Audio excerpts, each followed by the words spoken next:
Hi everyone. So now we are going to read Act 2, Scene 2, which is perhaps the most famous of all of the scenes in Romeo and Juliet.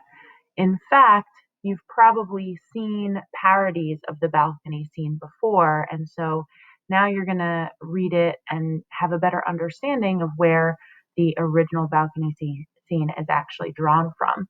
Okay, so just to recall the last scene, Romeo and his buddies were leaving the Capulet party, and Mercutio and Benvolio were teasing Romeo, who, is all lovesick according to what they know. Of course, they do not know that Romeo has now fallen in love with someone else, okay? And so they're joking and poking fun at him while he is um, sort of hiding on the other side of something like a fence, okay? And he can hear them. And so Romeo says aloud, he jests at scars that never felt a wound. In other words, he's joking, but he himself has never actually felt what I feel, okay? And now Juliet leans forward out of her window and Romeo spots her. And then he says, but soft, what light through yonder window breaks? It is the east, and Juliet is the sun.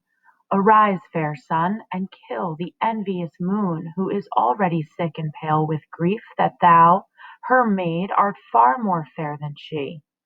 Be not her maid, since she is envious. Her vestal livery is but sick and green, and none but fools do wear it. Cast it off. So I'm just going to stop momentarily and point out that he is comparing Juliet leaning through her window to the sun. And he says that the moon is jealous of the sun because the sun is more fair than she, is more beautiful than she. Okay. He also is sort of instructing Juliet to not be the moon's maid, since not only is she envious, but she is also a virgin. Okay, her vestal livery, he says, is but sick and green. In other words, he is saying that virginity is ugly. Okay, none but fools do wear it. Cast it off, right? So he is speaking aloud here. This is a soliloquy. So this is his inner thoughts that he is speaking aloud. And he is instructing her in his mind to let go of her virginity. Okay. He goes on to say, it is my lady, oh, it is my love. Oh, that she knew she were. She speaks, yet she says nothing. What of that? Her eye discourses. I will answer it. Okay, so here we see sort of this inner dialogue. We see that he notices Juliet deep in thought, so much so that we use personification here to talk about her eye. Her eyes are talking, it seems. And if we were to imagine, perhaps Juliet is also in this trance after having just met what she believes to be the love of her life, Romeo. So she is probably, thinking about him and thinking deeply about him. And so he notices this and he says, I will answer it. In other words, he's considering talking out loud. Okay. Then he goes on to say, oh, never mind. I am too bold. 'Tis not to me she speaks. Two of the fairest stars in all of heaven, having some business, do entreat her eyes to twinkle in their spheres till they return. What if her eyes were there and they in her head? Okay, so we see this rhetorical question here. We're imagining replacing the stars in the sky with Juliet's eyes and then sticking the brightest of the two stars that are in the sky into Juliet's head. Okay, so he's going to play with this metaphor here and just kind of try to convey how beautiful he thinks she is. He continues, what if her eyes were there and they in her head? The brightness of her cheek would shame those stars as daylight doth a lamp. So we see here a simile, right? As daylight doth a lamp. So daylight would make a lamp seem not as bright, obviously. So too would the brightness of her cheek make those bright stars in her eyes seem not as bright. Very romantic. Her eye in heaven would through the airy region stream so bright that birds would sing and think it were not night. See how she leans her cheek upon her hand. Oh, that I were a glove upon that hand, that I might touch that cheek.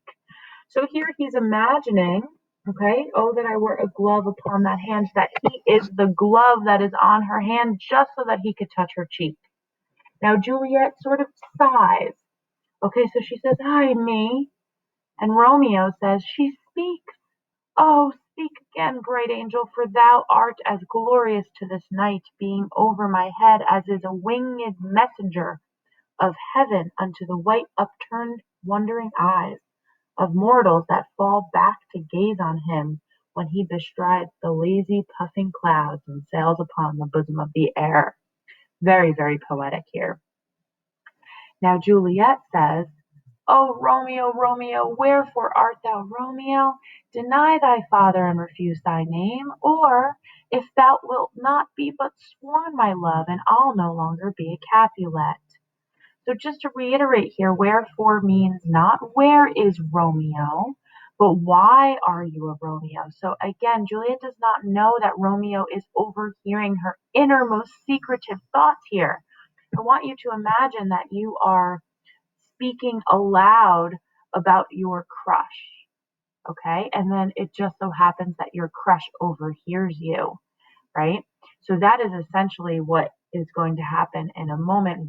Juliet is kind of pouring her heart out about Romeo, not knowing that he is below him. Now, this part is also very important because she is sort of upset right now that Romeo is a Montague, right? She knows that he is the only son of her great enemy. So why must you be a Montague, she says, okay? Deny thy father and refuse thy name, okay? Or if thou wilt not be but sworn my love, swear your love for me, and I will no longer be a Capulet. Now Romeo again aside to himself says, "Shall I hear more, or shall I speak at this?" He's considering again talking to her. Juliet says, "'Tis but thy name that is my enemy. Thou art thyself, though not a Montague." What's Montague? It is nor hand, nor foot, nor arm, nor face. Oh, be some other name belonging to a man. What is a name? What's in a name? That which we call a rose by any other word would smell as sweet. So Romeo would, were he not Romeo called, retain that dear perfection which he owes without that title. Romeo, doff thy name, and for thy name, which is no part of thee, take all of myself. So this is a very important line that I've highlighted as well. Juliet says, very, very philosophically here, right? Like, what is in a name? If we were to take this rose, okay, and call it by something else, it would still retain its meaning, right? Or its entity. It would still be a rose. It would still smell as sweet, which is what she said, okay? So if we were to call Romeo by any other name, he would still be a Romeo, okay? Romeo says, "I take thee at thy word. Call me but love, and I'll be new baptized. Henceforth I never will be a Romeo."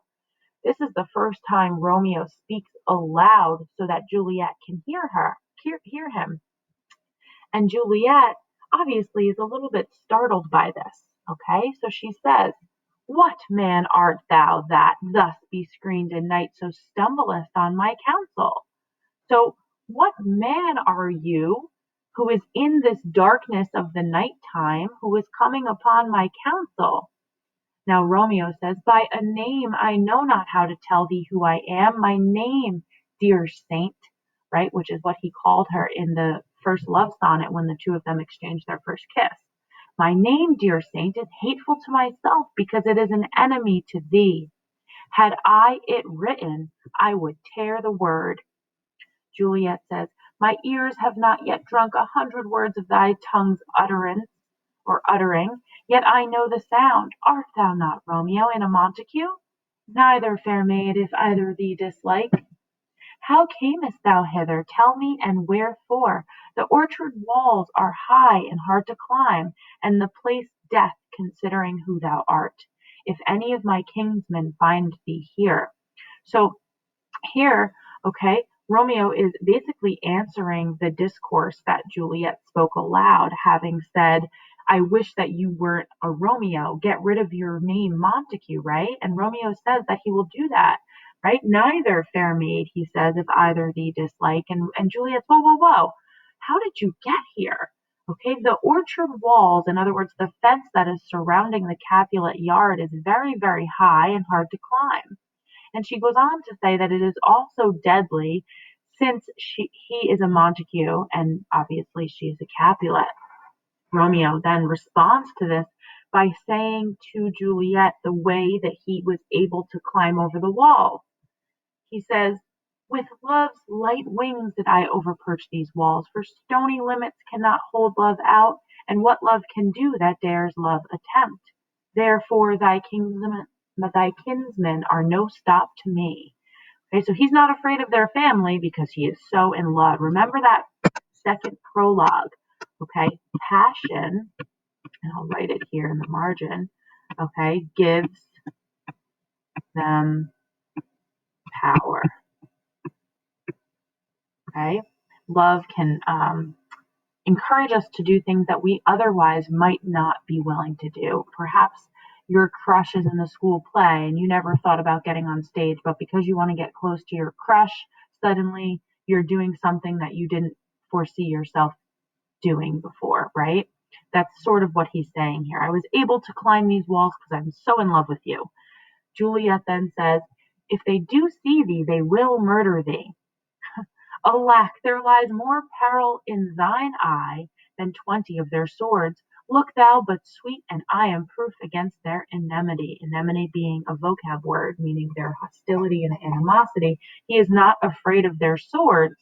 There's more peril in Juliet's eye, should she maybe not reciprocate the love that he feels for her.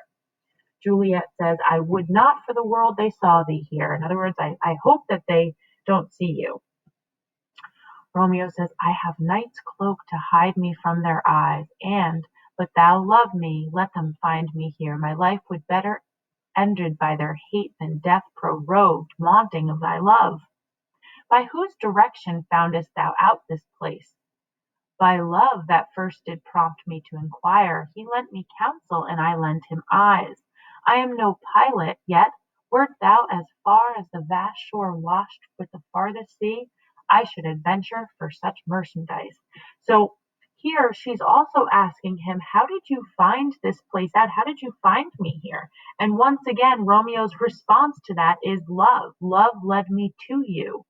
Okay, he said, if you were as far as the most vast shore, right? So if you were thousands, have you ever heard that song? I will walk 500 miles and I will walk 500 more. Okay, the things that we would do for love, right? He is saying that he would venture or he would travel for such merchandise, meaning Juliet. Okay, Juliet, trying to write it here. Very, very romantic here. Juliet says, thou knowest the mask of night is on my face, else would a maiden blush bepaint my cheek for that which thou hadst heard me speak tonight. Now remember, Juliet was just speaking her love aloud, and now she realizes that he probably heard her. And so she said, if the mask of night was not on my face, you would have seen my cheeks blush because of what you've heard me say. She continues to say, gladly would I dwell on politeness, fain deny what I have spoken, but farewell compliment. Dost thou love me? I know thou wilt say I meaning yes. Okay, so she goes on to say, do you love me, Romeo? I know you're going to say yes, and I will take thy word, yet if thou swearest, thou mayest prove false. Okay, so she's thinking out loud here. Girls, many of us will do this when a man tells us he loves us, right? We don't know their true intentions. And so she is sort of playing devil's advocate for herself here. She is considering the fact that he might not actually really love her the way that he is saying. Okay, she says, at lovers' perjuries, at lovers' lies, they say Jove, who is the king of the gods, they say Jove laughs. O gentle Romeo, if thou dost love, pronounce it faithfully. Or if thou thinkest I am too quickly won, I'll frown and be perverse and say thee nay, so thou wilt woo, but else not for the world. Okay, so she is expressing another fear here. In line 100, she thinks that maybe he thinks she is too quickly won. In other words, maybe she's too easy. Okay, and so he might lose interest or something. And so she says, like, maybe I'll play a little bit of a game so that you can woo me more. Okay, in truth, fair Montague, I am too fond, and therefore thou mayest think my behavior is silly. But trust me, gentlemen, I'll prove more true than those that have more coin to be strange. I should have been more strange, I must confess. So here she's admitting I should have been more, you know, coy, more hard to get, perhaps, and not so quick to confess her love to him. But that thou overheardest ere I was ware my true love's passion. Therefore pardon me, and not impute this yielding to light love, which the dark night hath so discovered. So she's asking him to forgive her for being too quickly won, because you know what? He overheard her expressing her extreme love, okay, really unbeknownst to her.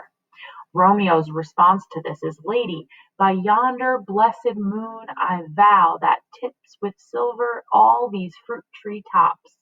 So he is promising her by the moon.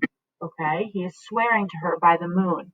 And Juliet's response to that is, Oh, swear not by the moon, the inconstant moon that monthly changes in her circled orb, lest that thy love prove likewise variable. So why does Juliet not want Romeo to swear by the moon? Well, the moon is inconstant. You all know that, right? We have full moons, we have half moons, we have waning moons and waxing moons, right? So the moon is constantly changing, and so she does not want him to swear by the moon. Romeo says, Well, then what do you want me to swear by? What shall I swear by? Do not swear at all. Or, if thou wilt, swear by thy gracious self, which is the God of my idolatry, and I'll believe thee. Whew! Wow, Juliet, okay? She is calling Romeo the God of her idolatry, right? Romeo says, if my heart's dear love, okay, Juliet cuts him off, well, do not swear. Although I joy in thee, I have no joy of this contract tonight. It is too rash, too unadvised, too sudden, too like lightning, which doth cease to be ere one can say it lightens. Sweet good night. This bud of love by summer's ripening breath may prove a beauteous flower when next we meet. Good night, as sweet repose and rest come to thy heart as that within my breast. So now she is telling Romeo, this is happening too fast. Okay, it is too rash, too unadvised, and too sudden. It is too much like lightning, which is going to cease to exist, right? Once lightning strikes down, it disappears. Okay, and so she's saying, good night, good night, good night.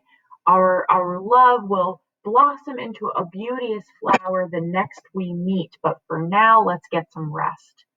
Romeo says, in response to this, wilt thou leave me so unsatisfied? Okay, now I want you to think about this for a minute. Okay, Romeo is responding to her desire to put this night's revels off by saying, wilt thou leave me so unsatisfied? Girls, how would you respond to this? Let's see how Juliet does. She says, what satisfaction canst thou have tonight? All right.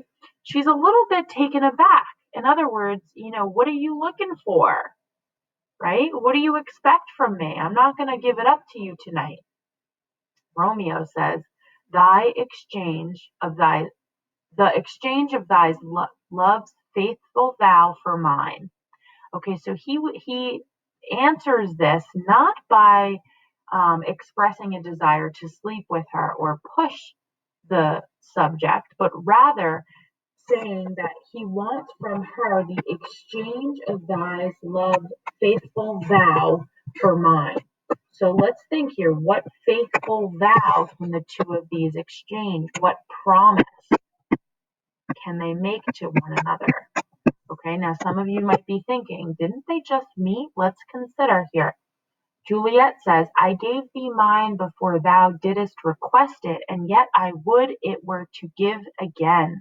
Wouldst thou withdraw it? For what purpose, love? But to be frank and give it thee again, and yet I wish but for the thing I have. My bounty is as bounteous as the sea, my love as deep. The more I give to thee, the more I have, for both are infinite. Now suddenly the nurse calls from within, Juliet, Juliet, I hear some noise within. Dear love, adieu, anon, good night. She says, Dear love, adieu. Anon, good nurse. So she's addressing the nurse here. And then she turns back to Romeo and she says, Sweet Montague, be true. Stay but a little and I will come again. So she now runs into her bedroom window to address the nurse. And Romeo speaks his inner thoughts aloud. Oh, blessed, blessed night, I am afeard being in night. All of this is but a dream, too flattering, sweet to be substantial. So he's afraid that this is all a dream. Okay, he's expressing how in love he is, and he's afraid that it's just a dream. We enter now Juliet. 3 words, dear Romeo, and good night indeed. If that thy bent of love be honorable, thy purpose marriage, send me word tomorrow by one that I'll procure to come to thee, where and what time thou wilt perform the rite, and all my fortunes at thy foot I'll lay, and follow thee, my lord, throughout the world. So what is it that Juliet is saying here? Okay, she's saying that if your purpose be honorable, in other words, if your purpose is really marriage, okay, send me word tomorrow. So she is going to send someone, just tell her the time, and hopefully that person can return and tell Juliet where the rite can be performed. We're talking about marriage here. These two are talking about getting married. Now the nurse is calling, Madam, I come anon. But if thou meanest not well, I do beseech thee. Beseech meaning beg. So this second part here, she's talking to Romeo. But if thou meanest not well, so in other words, if you're playing games with me, Romeo, okay, I beg you. And now the nurse is interrupting again. Madam, by and by I come, she replies to the nurse. She turns to Romeo and she says, To cease thy strife and leave me to my grief, tomorrow will I send.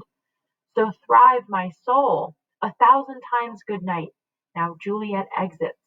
1,000 times the worse to want thy light. Love goes towards love as schoolboys from their books, but love from love towards school with heavy looks. Now he starts to walk away here. I love this simile. I'm just going to talk about this before he starts to walk away a little. He says, Love goes toward love as, in other words, this is a simile, schoolboys move away from their books. Okay, so we all know that nobody wants to do their homework. Well, in the same way that schoolboys avoid doing their homework, so too does love move towards their love with as much energy, so to speak. Okay, but it's obviously the opposite type of feeling. So, but love from love towards school with heavy looks. So he plays on that simile a little bit more. Okay, love doesn't want to walk away from love. Okay, just like school boys, okay, have to look towards school with heavy looks. All right, it's a very stark contrast, yet it's a simile. Okay, enter Juliet above. So now Juliet has come back and she is whispering, Hist, Romeo, hist. Oh, for a falconer's voice to lure the tasseled genter back again. Bondage is hoarse and may not speak aloud, else I would tear the cave where echo lies, and make her airy tongue more hoarse than mine with repetition of my Romeo. It is my soul that calls upon my name. How silver sweet sound lovers' tongues by night, like softest music to attending ears. Romeo, my dear, what o'clock tomorrow shall I send to thee? By the hour of 9. Okay, so she's wondering what time she should send the nurse or someone essentially to go find out about where they can get married. And Romeo says 9 a.m. Okay. Juliet says, I will not fail. 'Tis 20 years till then. Obviously, it is not 20 years. This is a hyperbole. Okay. Lots of hyperboles actually in this passage. I've not stopped to talk about many of them. But for example, the fact that Romeo says that he was able to fly over the Capulet walls, okay, because of love. That is a little bit hyperbolic, right? We can't actually do that. And so here she is saying that it's 20 years until 9 o'clock. She just is so excited for it. Okay. And then she says, I have forgot why I did call thee back. This is kind of a little bit funny here. Romeo says, well, let me stand here until thou remember it. I love the movie portrayal of these lines. They're kind of just looking at one another for a moment. And Juliet says, I shall forget to have thee stand still there, remembering how I love thy company. Okay, Romeo says, and I'll still stay to have thee still forget, forgetting any other home but this. Till almost morning I would have thee gone, and yet no farther than a wanton's bird that lets it hop a little from his hand, like a poor prisoner in his twisted gyves, and with a silken thread plucks it back again, so loving jealous of his liberty. I would I were thy bird, sweet, so would I. Yet I should kill thee with much cherishing. Good night, parting is such sweet sorrow, that I shall say good night till it be morrow. This is actually a line I probably should have highlighted prior to beginning the video, but parting is such sweet sorrow, right? Till that I shall say good night till it be morrow. She doesn't want to say goodbye to him. She's having difficulty. It's kind of like if you've ever been on a phone call with a love or a crush that you have, or your boyfriend or your girlfriend, and it's like, you hang up, no, you hang up, no, you hang up. Okay, so they kind of go back and forth here a little bit. Now she exits, and Romeo speaks aloud to tell the audience what his intentions are. He says, sleep, dwell upon thine eyes. Okay, so she's saying that he hopes sleep comes to Juliet's eyes and peace in her breast. Okay, would I were sleep and peace so sweet to rest. Hence I will to my ghostly friar's close cell his help to crave and my dear hap to tell. So he's telling the audience that tomorrow, or actually right now, the sun is sort of on its way up. It's very, very late in the evening, or we could actually say early in the morning. Okay, he has intentions to go visit his spiritual advisor, his ghostly friar's cell. That's where his spiritual advisor lives, and he is going to ask for his advice and his support. So we learn that that is where Romeo is headed. Okay, and that is the end of the balcony scene, Act 2, Scene 2.